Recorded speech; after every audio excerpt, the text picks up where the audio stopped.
பங்குச்சந்தை பகுப்பாய்வில் கூறப்படும் காணொளியை காண வந்த அனைத்து நண்பர்களுக்கும் நன்றி.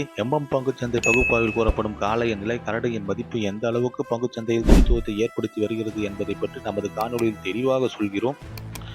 பங்குச்சந்தை பகுப்பாய்வில் கூறப்படும் அனைத்து கருத்துக்களும் தனிப்பட்ட கருத்து, கல்வி நோக்கத்துக்காக மட்டுமே கூறப்படுகிறது. வாங்க காணொளியில போலாம். மிட் கேப் நிப்டி திங்கட்கிழமை பங்குச்சந்தையுடைய காலையோட நேர்மறை, கரடியோட எதிர்மறை மற்றும் நிலை மதிப்பை பார்ப்பதற்கு முன்பு இன்று பங்குச்சந்தையில் நிலை மதிப்பு எவ்வாறு செயல்பட்டது என்று சொல்லி பார்ப்போம். வியாழக்கிழமை பங்குச்சந்தை முடிவில் நாம் என்ன பேசியிருந்தோம்னா 13,838 நேர்மறைனும் 13,758 எதிர்மறைனும் பேசியிருந்தோம். இன்று பங்குச்சந்தையோட துவக்கம் 13,775. இது ஒரு நடுநிலையான துவக்கம் தான். துவக்கம் கிடைச்ச உடனே காளைகள் நேர்மறைக்கு மேல போற மாதிரி முயற்சி பண்றாங்க. அங்கு கரடிகள் தடுத்து நிறுத்தி நேர்மறையிலிருந்து எதிர்மறைக்கு கரடியோட இலக்கு 1 13,726 என்ற நிலையை அடைகிறாங்க. இலக்கு 1க்கு கீழ் செல்லும் கரடிகளை காளைகள் தடுத்து நிறுத்தி எதிர்மறைக்கிலிருந்து நேர்மறைக்கு மேல போற மாதிரி முயற்சி பண்றாங்க.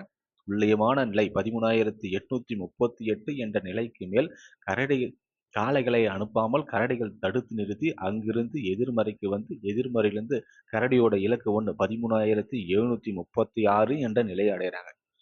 இலக்கு 1லிருந்து இலக்கு 2 13,632 என்ற நிலையை அடைந்து கரடிகள் இன்று பங்குச்சந்தையோட முடிவு 13,683. இதை பொறுத்து திங்கட்கிழமை பங்குச்சந்தையுடைய காலையோட நேர்மறை மற்றும் எதிர்மறை பார்ப்போம். மிட் கேப் நிப்டி திங்கட்கிழமை பங்குச்சந்தையுடைய காலையோட நேர்மறை 13,738, இலக்கு 1 13,838, இலக்கு 2 13,938. கரடியோட எதிர்மறை 13,658, இலக்கு 1 13,628, இலக்கு 2 13,538. திங்கட்கிழமை மிட் கேப் நிப்டியில் கேப் அப்ல துவக்கம் கிடைப்பதற்கான வாய்ப்பு அதிகம்.